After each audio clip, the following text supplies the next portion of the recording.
안녕하세요. 이번에는 2026년 서울시 중증장애인 전수조사 진행을 위한 매뉴얼을 함께 살펴보도록 하겠습니다.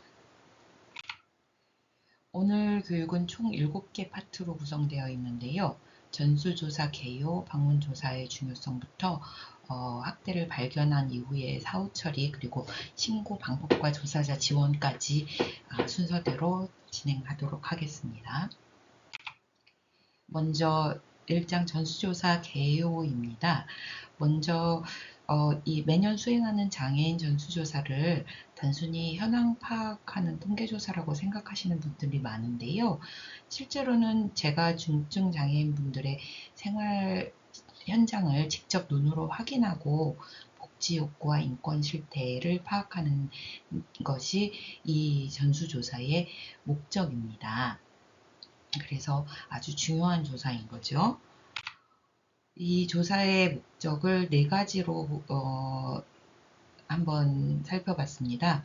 첫 번째로는 아까 말씀드린 대로 제가 중증 장애인의 인과학적 특성, 생활 실태, 복지 욕구 이런 그 기초 현황 데이터를 구축하는 것이고요.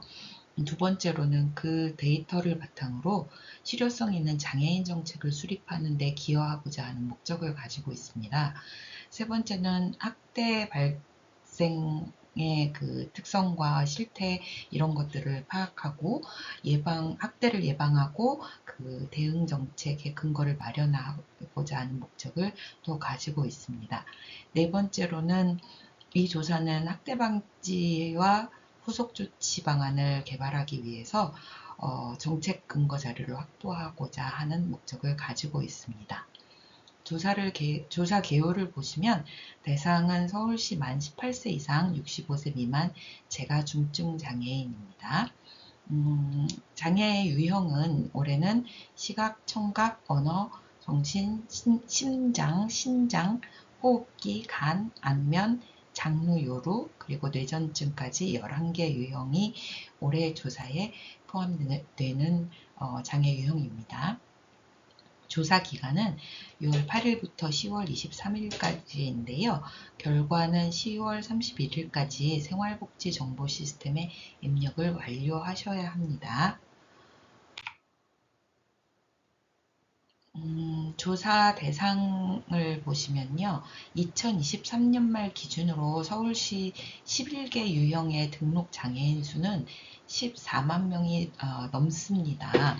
이 중에서 만 18세 이상 64세 이하인 재가 장애인은 2만 6천 명 정도 되는데요.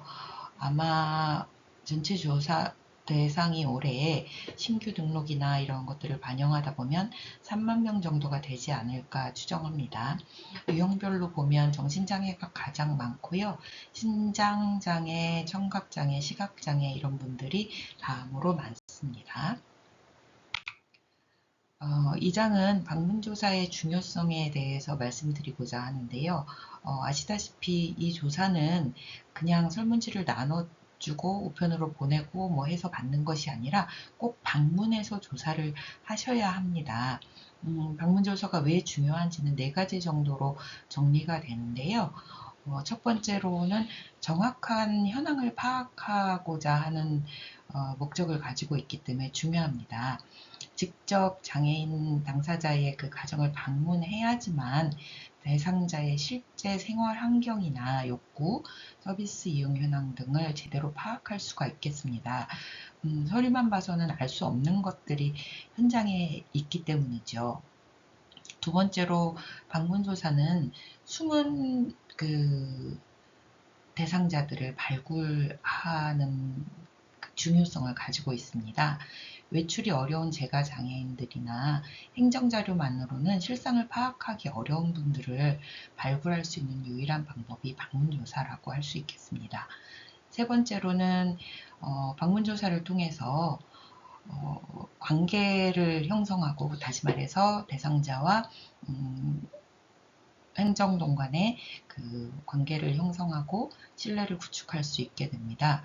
방문을 통해서 직접 소통하게 되면 대상자와 신뢰관계를 만들 수 있고요. 이후에 또 필요한 서비스 연계의 기반이 됩니다.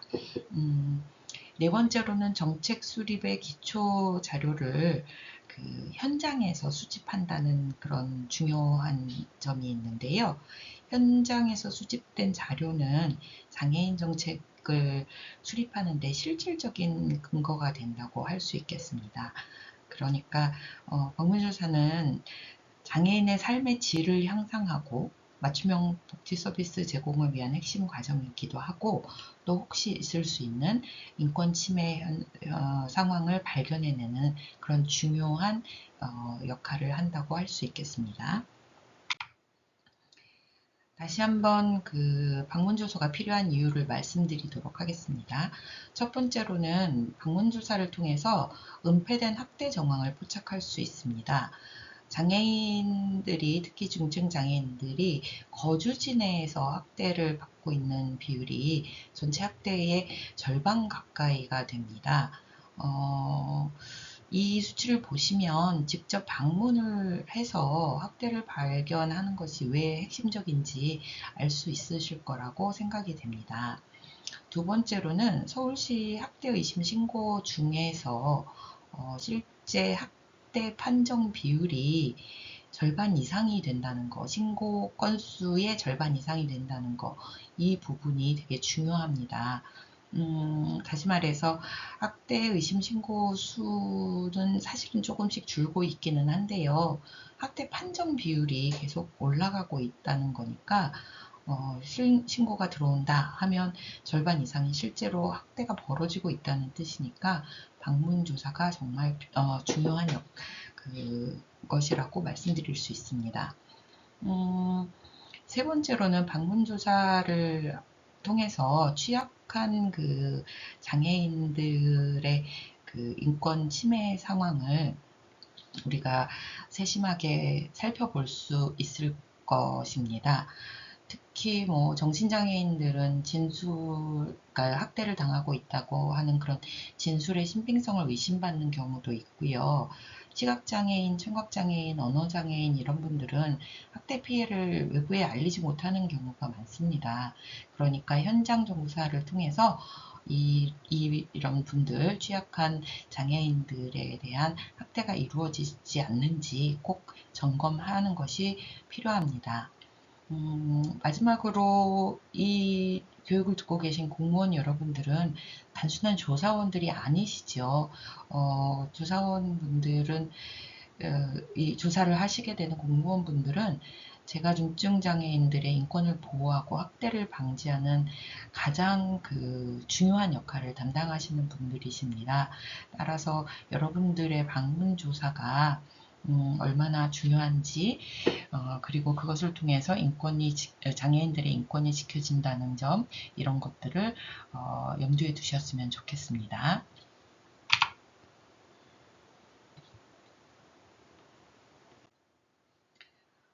다음으로는 조사 준비 단계에 대한 설명을 좀 해드리도록 하겠습니다. 방문 조사를 진행하기 전에 준비해야 할 것들이 이렇게 5가지 정도로 되어 있는데요. 앞에서 이 조사가 왜 이루어지는지 말씀드렸습니다. 장애인에게 혹시 발생하고 있을 수 있는 인권 침해나 학대를 발견하기 위해서 저희가 이 조사를 진행한다고 말씀을 드렸는데요. 이거를 명확하게 이해하고 계시길 바라겠습니다. 그리고 방문하시기 전에 조사 대상과 범위를 확실하게 좀 확인해 주셔야 되겠습니다. 누가 대상이고 누가 제외인지 명부를 확정하실 때 잘 확인해 주셔야 되겠습니다.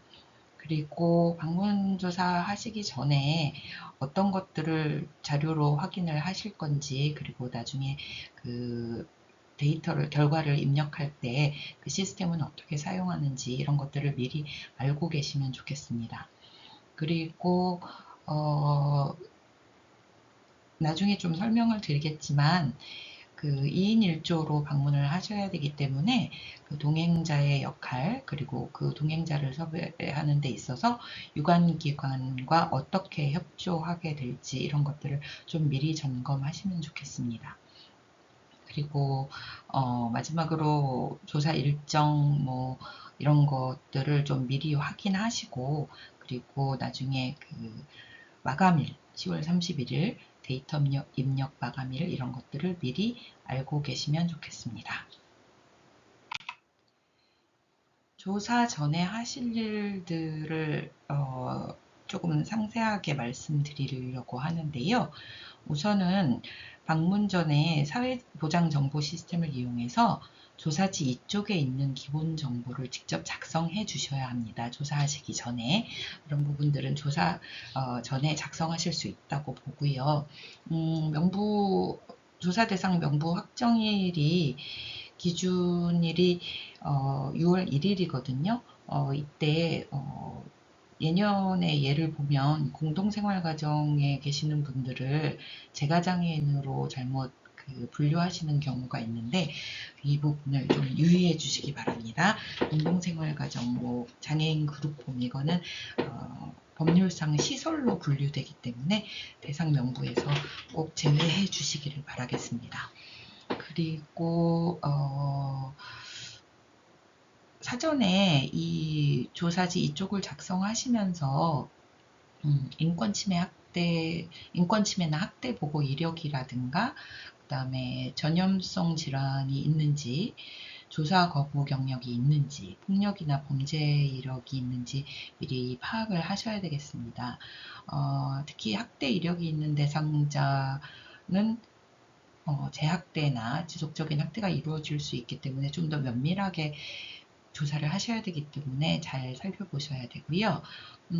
폭력이나 범죄 이력이 있는 경우에는 동행하시는 분을 어떤 분으로 섭외하실까에 영향을 끼치기 때문에 미리 확인을 하셔야 되고요. 만약에 위험도가 너무 높다라고 판단이 되신다면 조사가 이루어지기 어려울 거로 판단이 될 수도 있습니다. 그럴 때는 기본 정보를 기입하신 이후에 어떤 이유로 조사를 하지 못했는지 그 생활정보 시스템에 입력해 주시면 되겠습니다. 방문조사 하시기 전에 일정을 이제 조율하셔야 되고, 그리고 또 수립하실 일정을 정하시고 이렇게 해야 되는데요. 먼저 조사 관련해서 문자나 안내문을 발송하셔야 됩니다. 이러이러한 조사가 이루어질 거고, 언제부터 언제 정도까지 이 조사가 이루어질 건지 안내 문자를 꼭꼭 발송해 주셔야 되고요. 안내문을 보시기 어려운 시각장애인의 경우에는 전화로 안내를 해주시는 것이 필수적입니다. 조사하는 데는 약 한 20분 정도, 응답을 기재하는 데는 20분 정도 걸린다고 안내를 해주시면 될 것 같습니다. 그리고 조사 대상자 당사자나 아니면 뭐 대리인, 가족, 활동지원사 이런 분들하고 협의를 하셔서 방문 일정을 잡으셔야 합니다. 어떤 이유에서든 1차 방문이 이루어지지 않았을 때는 그 이유를 확인하시고 2차로 약속을 잡으셔야 되는데요. 만약에 2차 조사도 이루어지지 않았다 그렇게 되면 생활복지정보 시스템에 그 내용을 입력해 주셔야 됩니다. 현장에서 이렇게 그 방문조사가 이루어지지 않는 결과들을 보시면 그 상황들을 보시면 외출이나 뭐 응답 거절이나 뭐 연락 두절이나 장기 출타 뭐 이런 것들이 조사가 불가한 그 경우들인데요. 장기 출타의 경우에 실제로 어떤 이유로 장기 출타를 했는지 기재를 해주셔야 되겠습니다. 뭐 입원을 한 건지, 아니면 뭐 여행을 가신 건지, 아니면 어디 시설에 잠깐 입소하신 건지, 뭐 이런 것들을 사유를 꼭 적어 주셔야 되겠습니다. 다음으로는 앞에 말씀드린 2인 1조 방문 원칙에 대해서 말씀드리겠습니다. 방문 조사를 진행하는 데는요, 혼자 가시는 것이 아니라 이 담당 공무원을 포함한 다른 한 분 해서 2인 1조 방문을 원칙으로 해주시기 부탁드리겠습니다. 이런 2인 1조 방문을 원칙으로 하는 데는 몇 가지 이유가 있는데요. 가장 중요한 것은 조사원의 안전을 보장하기 위해서입니다. 이렇게 혼자서 가셨을 때, 특히 뭐 약간 고위험군이라든가 이런 대상자분에게 혼자 방문하셔서 조사를 진행하는 거는 심리적으로나 물리적으로나 안전하지 않은 상황이 되기 때문에 그 안전을 확보하기 위해서 2인 1조 방문을 하시는 것이 좋겠습니다. 또 대상자가 뭐 건강 상태나 뭐 이런 것들이 급하게 변화되거나 사고가 생긴다거나 이런 긴급 상황에서도 혼자서 대처하시기는 어렵기 때문에 2인 1조 방문을 원칙으로 해주시기를 부탁드리겠습니다. 두 번째로 2인 1조 방문을 통해서는 의사소통을 지원받을 수도 있습니다. 특별히 언어장애인이나 청각장애인, 뭐 정신장애인 이런 분들을 조사하는데 혼자 진행하시는 데는 소통이나 이런 면에서 좀 어려움이 있을 것 같습니다. 그래서 장애인복지관이나 뭐 협회나 아니면 전문가나 이런 분들을 동행자로 섭외해서 의사소통에 도움을 받으실 수 있는 그 상황을 만드셨으면 좋겠습니다. 그리고 동행자는 말씀드린 대로 행정동의 사회복무요원이나 뭐 아니면 동료 공무원분 혹은 관내의 그 장애 관련 기관의 종사자나 전문가 이런 분들로 같이 구성하시면 되겠는데요. 특별히 2차 방문할 때는 뭐 법정 신고 의무자, 다시 말해서 공무원이나 아니면 경찰관이나 뭐 아니면 장애 관련 기관의 종사자하고 같이 꼭 가시는 것을 권장드립니다. 2인 1조로 방문하시게 되면 그 공무원분 말고 함께 가시는 동행자분의 역할도 되게 중요한데요. 동행하시는 분은 현장에서 상황 판단을 좀 도와주실 수 있을 것 같습니다. 이게 위험한 상황인지 아니면 뭐 대상자분이 조사를 진행하기 어려운 상황인지 뭐 이런 것들을 판단하는데 의견을 주실 수 있고요. 그리고 확대가 의심되는 상황에서는 2차 방문에 대한 어떤 의견을 제공하실 수도 있고, 그 다음에 신고하고 할 때 그 의견을 주실 수 있는 그런 역할을 하실 수 있습니다. 마지막으로는 그 조사 대상자 응답하실 장애인분의 심리적인 부담을 줄이기 위해서 가능하면 그 2인 1조의 그 성별 균형을 맞추시는 것을 권장드립니다. 이렇게 하나의 한 성별로 치우치게 되면 대상자분이 조금 심적으로 부담을 느끼실 수도 있으니까 그런 점을 고려해 주시면 좋겠습니다.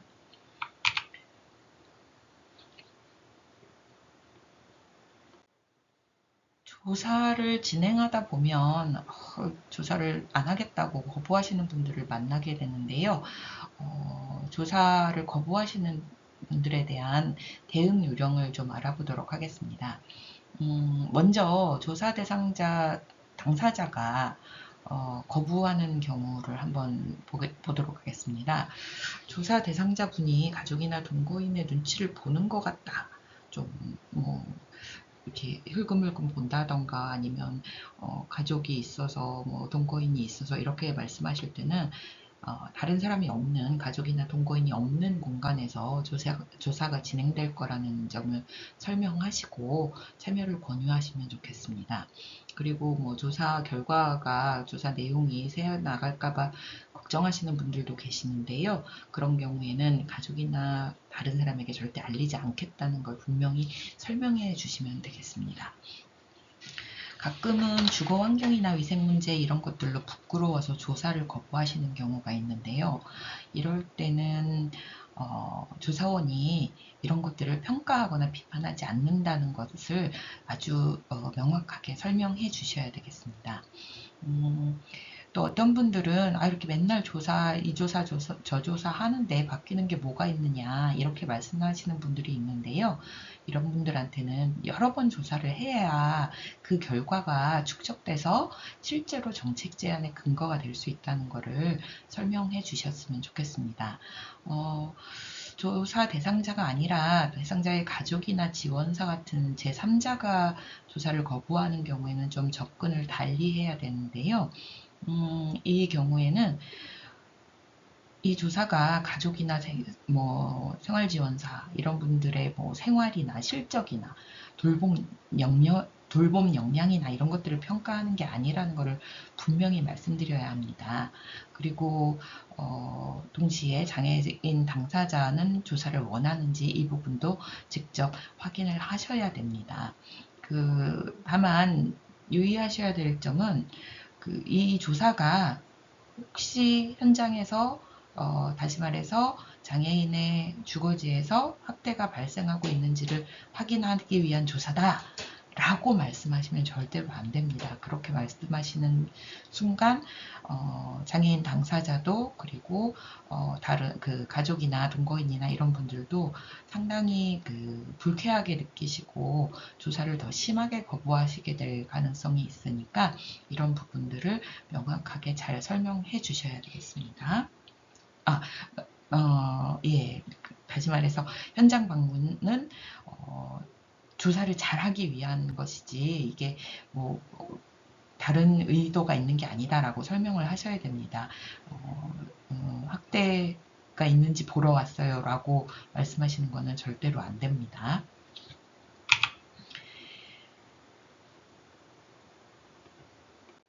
방문 조사를 하시기 전에 준비물을 좀 체크하셔야 되는데요. 조사원증이나 동행자의 신분증, 그리고 또 이렇게 문해력이 낮은 장애인이나 언어 청각 장애인들을 위해서는 그림 조사표 같은 것들을 출력해서 좀 챙기셔야 되겠습니다. 이거는 매뉴얼에 있는 부록 부분에 그림 카드가 들어있거든요. 요거를 좀 인쇄해서 가지고 나가시면 좋겠습니다. 시각장애인을 조사하러 나가실 때는 전맹이 아닌 경우에 일부 시각이 전전에 있는 분들을 위해서는 A4 용지같이 A3 용지같이 큰 조사지에 진한 글씨로 인쇄한 조사지를 가지고 나가시는 것도 좋은 방법일 것 같습니다. 그리고 음성 파일을 저희가 이제 제공을 해드리는데요. 이 시각장애인 같은 경우에 인권 침해에 관련된 학대에 관련된 문항들을 조사할 때 읽어드리면 옆에 있는 분들이 좀 들으실 수가 있잖아요. 그렇게 되기 때문에 혼자 듣고 혼자 답하실 수 있도록 하기 위해서 음성 파일을 제공을 해드리는데 요거를 잘 챙겨 가셔야 됩니다. 이어폰을 통해서 시각장애인에게 이 음성 파일을 가지고 질문을 하게 되기는 하는데요. 다른 장애인 분들이라도 독립적으로 조사 환경 조성이 어려울 때도 음성 파일을 사용하실 수 있겠습니다. 그리고 개인정보 동의서하고 이번에 추가된 안심돌봄 120 신청서가 조사지 안에 포함되어 있습니다. 요거 120 신청서는 필수로 꼭 하셔야 되는 건 아니지만 이 서비스에 관한 안내문을 함께 준비해서 안심돌봄 120 서비스도 신청하시게끔 해주시면 좋겠습니다. 답례품도 준비하셔야 되고요. 나중에 답례품을 수령하셨다는 확인도 해주셔야 되겠습니다. 그리고 협조 공문도 챙겨가시면 좋겠습니다.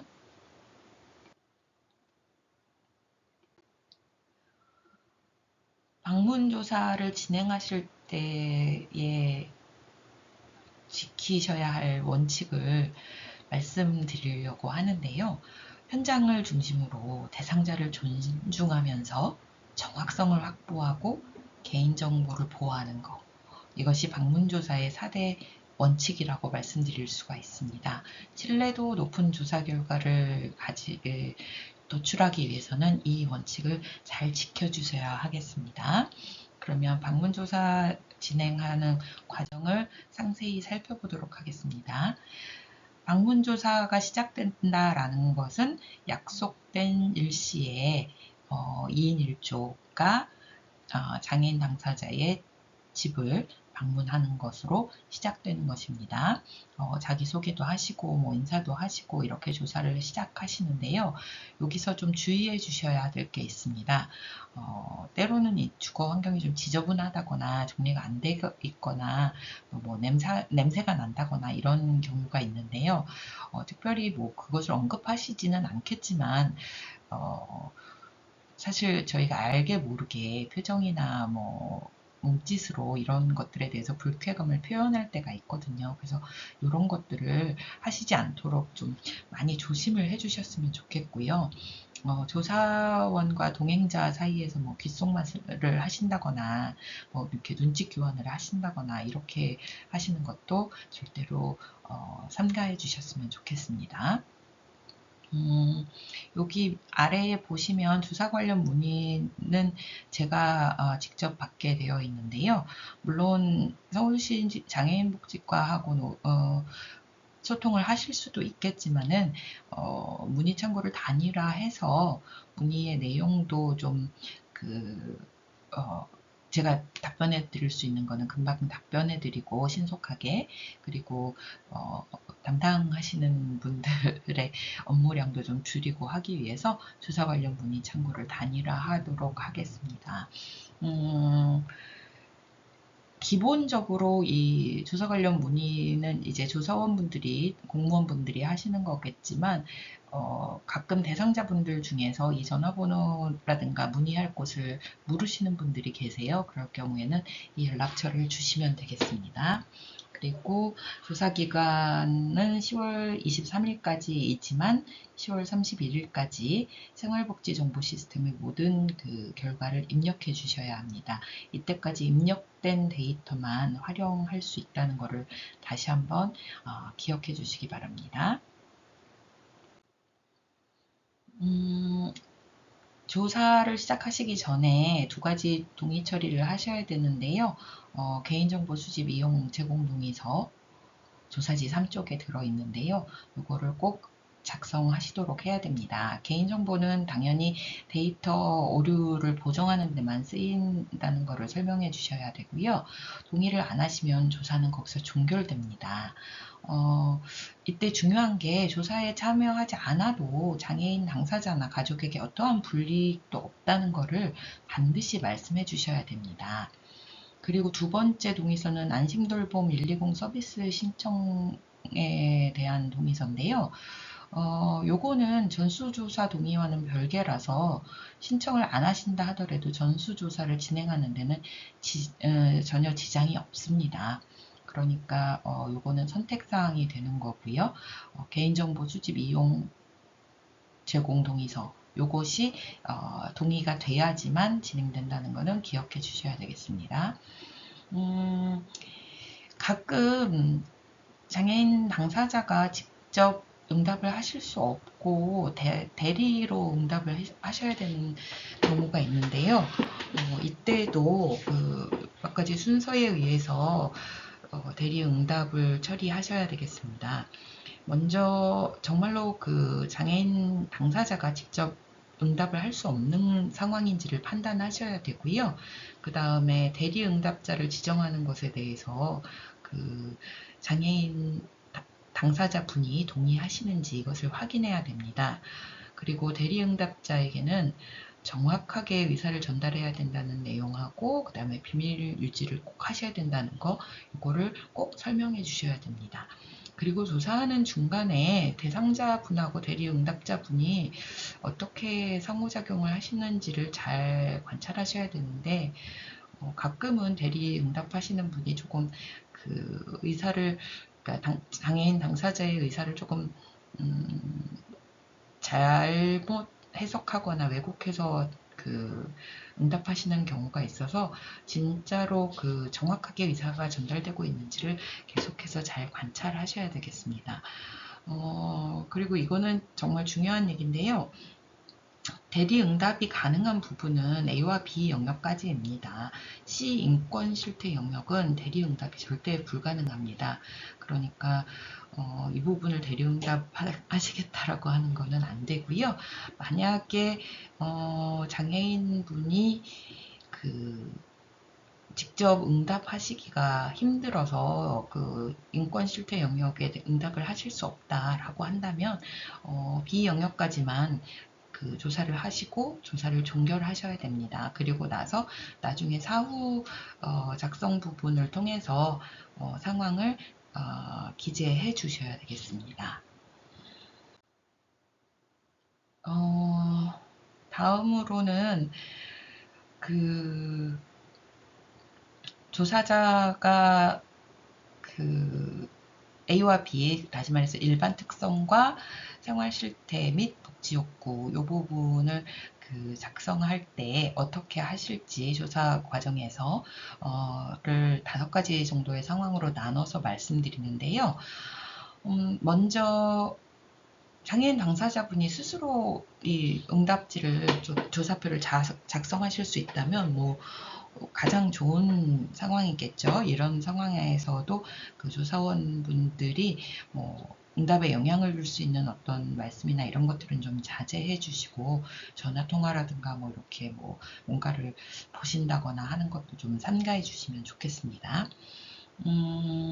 두 번째로 대리응답자가 이 조사표를 작성하는 경우에는 대상자, 다시 말해서 장애인 당사자와 대리응답자가 어떻게 상호작용을 하는지를 잘 관찰하셔야 됩니다. 그래서 의사가 제대로 전달되고 있는지 이런 것들을 확인하셔야 됩니다.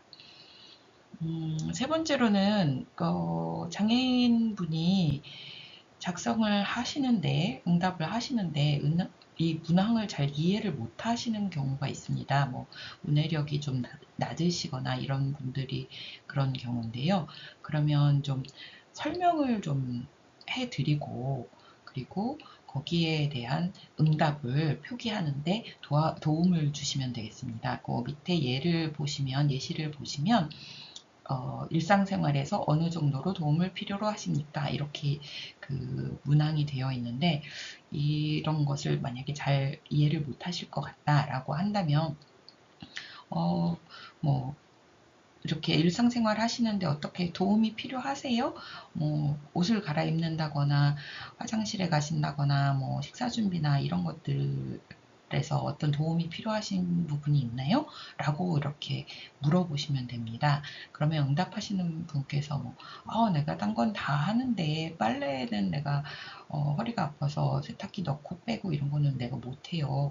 뭐 이렇게 말씀을 하신다면 일부 도움 필요한 그 항목에 표시를 해주시면 되겠습니다. 다른 부분도 잘 쉽게 설명을 해주시고 적절한 응답을 표기하시도록 도와주시면 되겠습니다. 그 다음에 의사소통도 되고 잘 이해도 하시는데 운동 제약이 있어서 그 조사표에 직접 표시하는 것이 표기가 어려운 분들이 계신데요. 그런 분들은 응답을 하시면 조사원께서 대신 표기를 해주시면 되겠습니다. 표기하시고 이게 맞는지 꼭 확인해 주시면 좋겠습니다. 그리고 마지막으로 시각에 이제 문제가 있는 경우에는, 장애가 있는 경우에는 아까 말씀드렸던 큰 출력 조사지, 큰 조사지를 읽으실 수 있는지 먼저 확인을 해 주셔야 되겠습니다.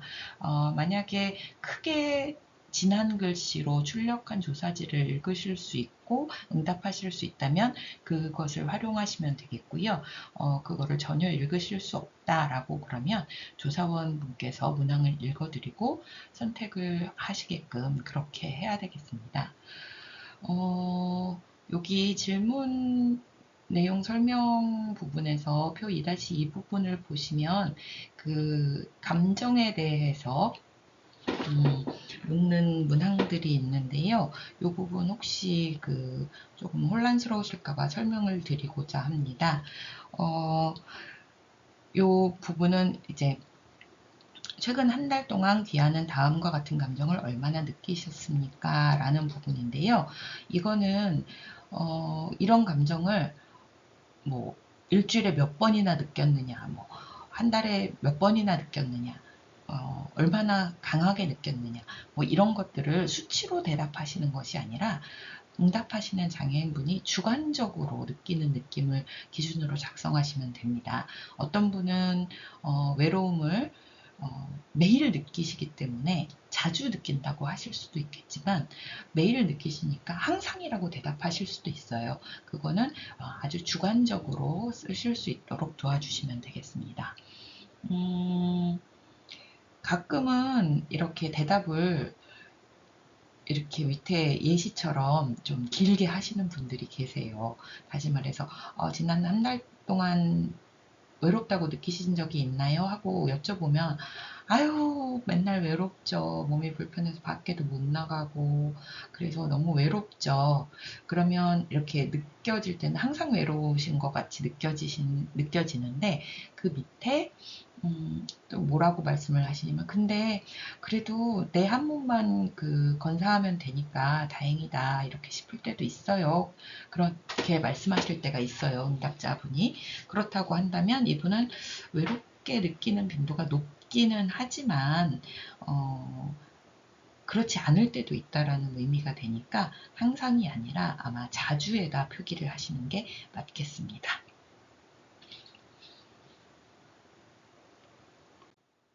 다음으로는 이 조사에서 가장 중요한 인권 실태 영역을 작성하는 부분을 말씀드릴 텐데요. 이 장애인 전수조사의 가장 큰 목적이 아까 말씀드린 대로 방문조사를 통해서 혹시 벌어지고 있을 수도 있는 학대를 발견하고자 하는 것이 목적이기 때문에 이 부분을 좀 유의해서 들어주시면 좋겠습니다. 먼저 이 인권 실태 부분은 절대로 대리응답을 하실 수가 없습니다. A와 B 부분을 대리응답으로 진행하셨더라 하더라도 이 부분은 조사 대상자가 직접 응답하시도록 해야 됩니다. 그러기 위해서는 조금 필요한 보조 도구들이 필요한데요. 그거는 이제 조금 뒤에 설명을 드리도록 하고요. 이 부분, 인권 실태 부분을 작성하시기 위해서는 독립적인 공간을 확보하시는 게 아주 필수적입니다. 조사원과 조사 동행인 위에는 다른 사람들이 같이 이 자리에 있어서는 안 됩니다. 장애인 당사자분께서 아주 자율적으로 조사에 응하실 수 있어야 되기 때문이죠. 가끔 응답하시는 분께서는 공무원 말고 공무원 조사원 말고 동행하신 분도 자리를 피해달라고 하실 수가 있습니다. 이런 경우에는 동행인도 자리를 피해 주실 수 있습니다. 가족이라든가 대리응답자라든가 이런 분들이 대상자 장애인분하고 조사원만 하는 독립적인 조사를 못하게 하시는 경우가 가끔 발생하는데요. 그런 경우에는 조사를 중단하셔야 됩니다.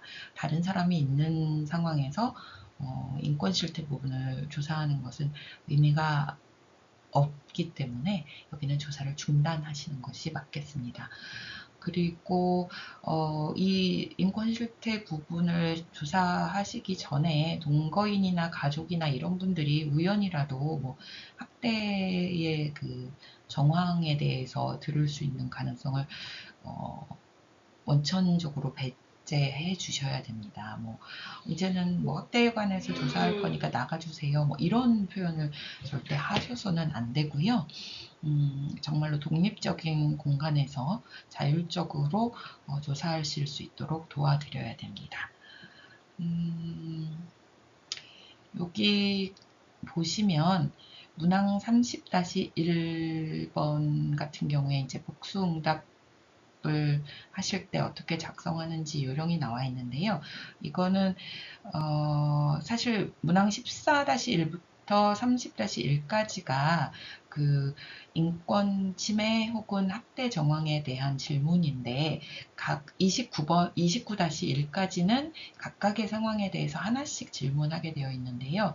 문항 30-1에서는 우리가 알지 못하는 어떤 인권 침해나 학대가 있을 수 있기 때문에 그 부분을 자유롭게 말씀하실 수 있도록 하는 문항을 넣었습니다. 이 부분에서 문항을 보시면 지난 1년간 앞에서 언급된 것 이외에 경험한 인권 침해나 학대가 있습니까? 라고 물어봤는데 예라고 대답을 하시는 경우가 있어요. 그러면 그 중에 가장 심각하다고 생각하는 경험을 구체적으로 적어주세요. 라고 되어 있는데 어떤 분들은 한 두세 가지를 말씀하시는 경우도 있어요. 예를 들어서 여기 잠을 못 자게 한다. 겨울에 내 방만 난방을 안 해준다. 나만 따로 밥을 차려주고 반찬도 다르게 준다. 이렇게 세 가지를 말씀하시는 경우도 있거든요. 그런 경우에는 이 중에서 어떤 게 가장 어려운 일인지, 견디기 힘든 일인지 물어보시고요. 그리고 그 일에 대해서 요 하위 문항을 작성해 주시면 되겠습니다. 다시 말해서 아까 말씀드린 뭐 잠을 못 자게 하고 안방도 안 해주고 또 따로 먹게 하고 이런 세 가지 상황을 말씀하셨을 때 어느 게 그 중에 가장 견디기 힘드세요? 라고 물으시면 만약에 예를 들어서 응답자가 나만 다른 음식 주는 게 제일 견디기 힘들죠 라고 대답하실 수가 있어요. 그러면 식단 차별에 대한 하위 응답을 표시하시면 되겠습니다. 그리고 나머지 두 개에 대해서는 나중에 뒷부분에 나와 있는 40번 문항 특이사항 및 기타 의견에 그 내용을 기입해 주시면 되겠습니다. 물론 이 모든 내용은 생활복지정보 시스템에 입력해 주셔야 됩니다.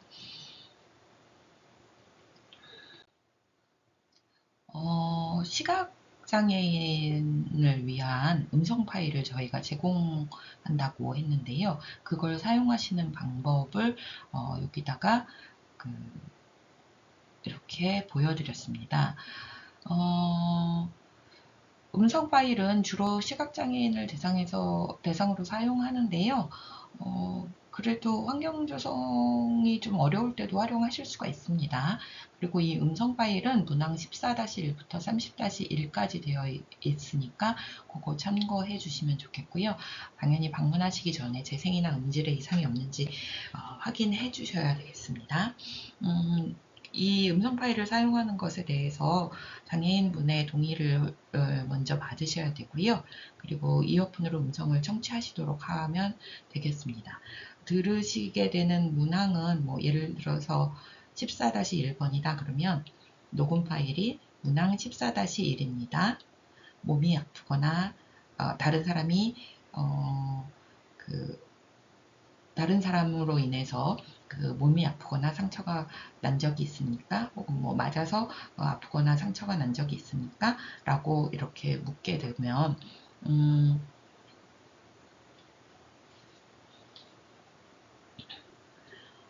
그렇게 되면 예 아니요로 답을 하시겠지요. 그렇게 되면 녹음 파일에는 이런 식으로 나올 겁니다. 문항 14-1입니다. 다른 사람에게 맞아서 몸이 아프거나 상처가 난 적이 있습니까? 문항 번호를 말하고 예 또는 아니요로 응답해 주십시오. 현재 문항은 14-1입니다. 이렇게 녹음 파일이 나올 겁니다. 그러면 장애인분께서 14-1 예, 아니면 14-1 아니요, 이렇게 대답을 해주실 겁니다. 그러면 아니요인 경우에는 당연히 15-1번으로 넘어가시면 되는데요.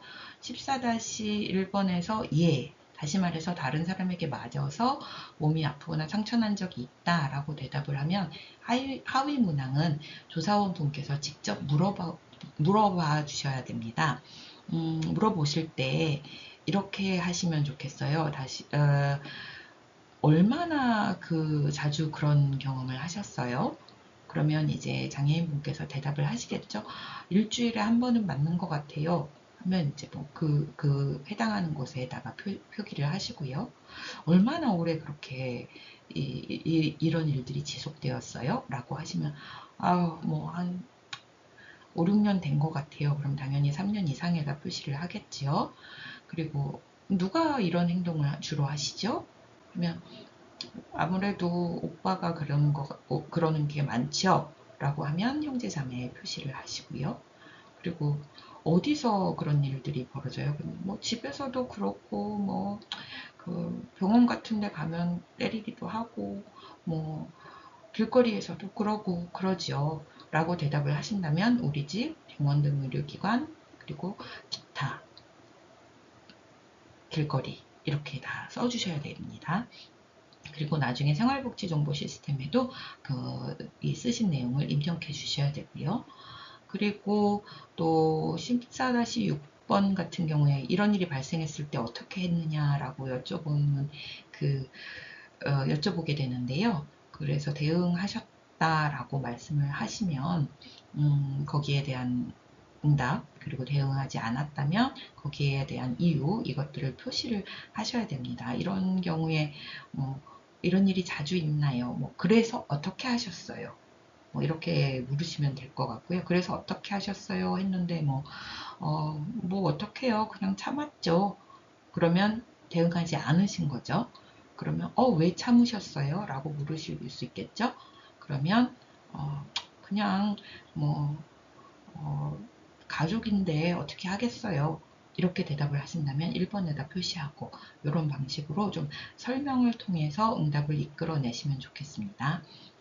하위 문항을 질문하실 때 구체적인 어떤 상황을 언급하시는 거는 조금 자제해 주셔야 돼요. 다시 말해서 얼마나 자주 맞으셨어요? 라고 물어보신다기보다는 얼마나 자주 이런 일이 있었어요? 라고 물으셔야 하겠습니다.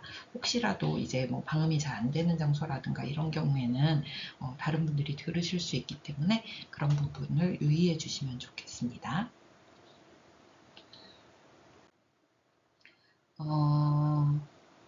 여기는 이제 하위 문항에 대한 질문이나 응답 표기 방법에 대한 예시가 있으니까요. 요걸 잘 보시면서 하위 문항을 물으시고 응답을 표기해 주시면 좋겠습니다. 다음으로는 문해력이 낮은 장애인분이라든가 아니면 언어장애인이나 청각장애인 분들의 인권 실태 조사를 돕기 위해서 활용할 수 있는 그림 카드를 보여드리고 있는데요. 요거는 매뉴얼 부록 2에 그림 카드가 제시되어 있으니까 그 카드들에 해당하는 문항에다가 그림들을 사용하시면 되겠습니다. 이 예시를 보시면 28-1번 문항 같은 경우인데요. 돈을 받아야 되는데 돈을 못 받았다라는 것에 대한 예라는 것이 있으면 거기에 대해서 또 하위 문항에 대해서 이렇게 나와 있는 그림 카드들을 이용해서 어디서 그랬느냐라고 물어보실 수가 있겠습니다. 쉽지 않은 조사이긴 하지만 여러분들께서 잘 해주시리라고 생각합니다. 장애 유형별로 의사소통 방법, 조사 요령 이런 것들은 앞부분에 의사소통 가이드에서 많이 들으셨기 때문에 읽어보시면 될 것 같습니다. 그러면 학대를 발견했을 때는 어떻게 할 것이냐? 이 부분에 대해서 말씀을 드리겠습니다. 인권 실태 문항, 다시 말해서 14-1번부터 30-1번 중에서 하나라도 예라고 응답하신 경우에는 학대가 진행되고 있다고 보셔야 되겠습니다. 그래서 명확한 학대로 그냥 딱 판단이 된다. 그럴 경우에는 즉시, 다시 말해서 조사가 끝난 이후에 즉시 서울특별시 장애인 권익 옹무기관에 신고를 하셔야 되겠습니다. 여기 전화번호가 나와 있습니다. 장애인 분께서는 그 학대가 발생했다라고 그 대답을 하셨는데, 그런데 약간 조금 의심이 된다. 그런 경우에는 조사를 다 하시고 나서 1차 방문에 함께 가셨던 동행자분하고 혹은 또 그다음에 동료분이나 선배분들의 의견을 참고해서 이것이 학대 정황인지 아닌지 좀 판단을 하시면 되겠고요. 그리고 2차 방문이 필요하다 그러면 계획하셔서 수행을 하셔야 될 것 같습니다. 만약에 2차 방문을 다시 하시게 된다면 장애인 관련 기관의 종사자, 신고 의무자, 경찰관, 장애인 인권 전문가 이런 분들을 섭외해서 함께 동행하시면 좋겠습니다. 다음으로는 방문하셨을 때 볼 수 있는 그 학대 징후들을 적어놨는데요. 여러분들 이미 너무 잘 아시고 계실 텐데 그래도 이것도 한번 잘 읽어보시면 좋을 것 같습니다. 다 설명드리면 너무 양이 많아질 것 같아서요. 잘 한 번씩 읽어보시길 부탁드리겠습니다. 경제적 착취는 사실은 방문조사만으로는 의심하기가 좀 어려운데요. 그래도 지나치게 경제적인 지원을 요청하신다거나 정말 아주 기본적인 생활 필수품이 없다든가 이럴 때는 좀 대화를 통해서 어떤 일들이 이 집에서 이루어지고 있는지를 좀 파악하시도록 그렇게 했으면 좋겠습니다. 만약에 1차 조사를 끝냈을 때 학대 정황이 의심이 돼서, 그러니까 학대라고 판단이 된 것이 아니라 정황이 의심이 돼서 2차 방문 조사를 해야겠다라고 그 결정을 하시게 되면 이런 순서에 의해서 그 진행을 하셔야 됩니다. 사소한 의심이라도 사실 제2의 의견을 좀 들으셔야 되겠고요. 그리고 이 정확하게 확인하는 것이 장애인의 권익을 보호하는 데 도움이 된다라는 생각으로 2차 조사가 필요하다라고 생각하시면 꼭 이렇게 진행을 해주시면 좋겠습니다. 그리고 이때는 동행하실 수 있는 분들이 이렇게 그 목록에 나와 있으니까 이런 분들을 섭외해서 함께 좀 조사를 진행하실 수 있도록 하시면 좋겠습니다. 그리고 학대가 명확하게 밝혀졌다 했을 때 어떻게 신고하셔야 되는지, 그리고 실제로 조사하신 공무원분들을 위한 지원은 어떤 것이 있는지를 살펴보도록 하겠습니다. 장애인을 대상으로 한 학대가 발생되고 있다라는 것이 판단이 되시면 전화하시면 됩니다. 1644-8295로 전화를 하시면 가까운 그 장애인 권익 옹호 기관으로 자동적으로 연결이 됩니다. 아니면 중앙장애인 권익 옹호 기관 서울에 있는데요. 여기로 영등포에 있는데요. 연락을 주셔도 되겠습니다. 팩스나 아니면 그 홈페이지로 들어가서 이렇게 신고를 하실 수도 있겠습니다.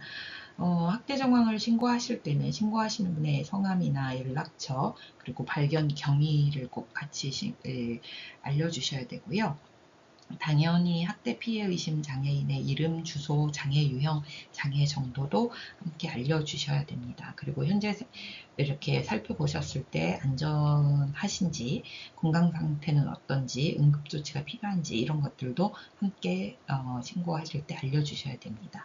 그리고 기타 참고할 수 있는 상황이 있다면 그것도 같이 제공해 주시면 좋겠습니다. 그리고 신고하실 때, 학대 상황을 신고하실 때 학대가 발생한 뭐 때라든가 장소, 아니면 누가 학대를 하고 있는지, 언제부터 이런 학대가 이루어지기 시작했는지, 학대가 지속되고 있는지, 뭐 이런 것들을 함께 알려주시면 상황을 판단하는 데 더 큰 도움이 될 것 같습니다. 학대 사실을 신고하실 때 좀 꺼려지는 경우가 생기기도 합니다. 좀 불안하기도 하고, 내가 이렇게 신고했을 때 뭐 문제가 생기는 거 아니야? 이렇게 좀 불편한 마음이 생기실 수도 있는데요. 장애인 대상 학대를 신고하신 신고자에 대한 정보는 완전하게 철저하게 보호가 됩니다. 뭐 누가 어디서 이런 내용을 가지고 신고를 했다 이런 거 절대로 밝혀지지 않으니까 그것은 꼭 걱정하시지 않아도 되고요. 그리고 만약에 내가 신고를 했는데 이게 실제 학대가 아닌 걸로 판정이 되면 어떻게 하지? 이렇게 생각을 하실 수도 있는데요. 신고자에게는 어떤 불이익도 발생하지 않습니다. 학대가 아니라고 판단이 되더라도 왜 잘못 신고를 했느냐라고 이렇게 추궁이 들어온다거나 그런 일이 절대 없으니까 걱정하실 필요가 없습니다.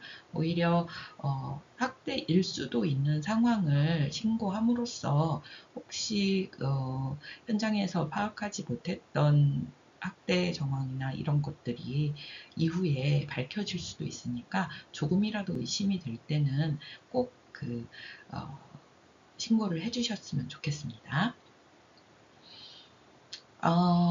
가끔 조사를 다 하시고 나서 학대 정황을 발견하신 그 공무원분들이 너무 심적으로 충격을 받았다, 힘들다 이렇게 말씀하시는 분들이 계시는데요. 그러실 때는 서울노동권익센터의 감정노동 심리상담에 전화를 하시는 것도 하나의 방법이 될 것 같고요. 서울시 자치구별로 있는 정신건강복지센터에서 상담을 받으시는 것도 하나의 방법이 될 것 같습니다. 지역별 정신건강복지센터 연락처는 매뉴얼 33쪽에 있으니까 참조하시면 되겠습니다. 그러면 오늘 말씀드린 전체적인 내용을 아주 짧게 요약을 한 거를 보여드리겠습니다. 방문하시기 전에는 당연히 명부를 확정하셔야 되고, 기본 정보는 사전에 입력하셔야 되고요. 조사지에 기록을 하셔야 되고요. 그리고 특이사항도 미리 좀 확인을 하셔야 되고, 준비물도 잘 점검하셔야 되겠습니다. 방문 조사를 진행하시는 때에는 당연히 2인 1조 원칙을 준수해 주셔야 되고, 동의서를 먼저 작성하시고 조사에 동의하신 경우에만 조사를 진행하셔야겠습니다. 그리고 시 인권실태용역은 절대로 대리응답을 받을 수 없습니다. 그리고 장애인 당사자분이 다른 사람과 같이 있지 않는 독립적인 공간에서 응답할 수 있도록 환경을 꼭 조성하셔야 되고요. 조사가 진행되는 내내 조사원분과 동행하시는 분이 귓속말을 하신다던가 아니면 응답자에게 비언어적으로 뭔가 반응을 보인다던가 이런 것들을 삼가해 주셔야 되겠습니다. 방문을 다 하시고 나면 조사지 24쪽에 있는 인권실태조사 부분을 직접 작성해 주셔야 되고요. 학대가 의심된다 할 때는 제2의 의견도 수렴을 하셔서 필요하다면 2차 조사도 수행하시고요. 그리고 모든 정보를 다 10월 31일까지 생활복지정보 시스템에 입력해 주시면 되겠습니다. 자주 묻는 질문을 조금 정리해 봤는데요. 대상자, 다시 말해서 장애인 당사자분이 강하게 조사를 거부하면 바로 종결해도 되느냐라는 질문을 가끔 하시는데요. 2차까지는 그래도 조사를 시도해 보시는 게 좋겠습니다. 그래도 계속 조사를 거부하신다면 어쩔 수 없이 생활복지정보 시스템에 기본 정보만 입력하시고 종결, 그리고 종결 사유에 대해서 조사 거부라고 입력을 하시면 되겠습니다.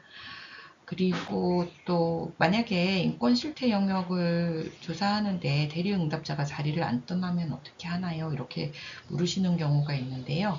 이거는 조사 중단 사유가 됩니다. 어쩔 수 없이 조사를 중단하셔야 되고요. 나중에 그 생활복지정보 시스템에 입력하실 때 그렇게 좀, 입력을 하셔야 됩니다. 섹션 B까지, B 영역까지만 입력을 하시고, 데이터를 입력하시고, 그 다음에, 독립조사 거부로 인한 조사 중단, 이렇게 입력을 해주셔야 됩니다. 그리고 확대인지 아닌지 잘 모르는데도 신고해도 되느냐, 이렇게 물으시는데요. 의심되는 것만으로도 신고를 하셔야 됩니다. 판정이 어떻게 나는지하고는 상관없고요. 그리고 신고하신 분에게는 어떤 불이익도 없을 거고, 학대인지 아닌지 잘 모르겠다 해서 신고를 안 했을 때, 그게 만약에 정말 학대였다면 피해가 지속될 가능성도 있고 하니까 사소한 의심이라도 반드시 보고하시고 검토하시고 신고하시고 해주시길 부탁드리겠습니다. 음성 파일 사용하는데 만약에 시각장애인이나 이런 분이 거부한다면 사용을 할 수가 없지요. 대상자가 동의하지 않으면 사용하실 수 없고요.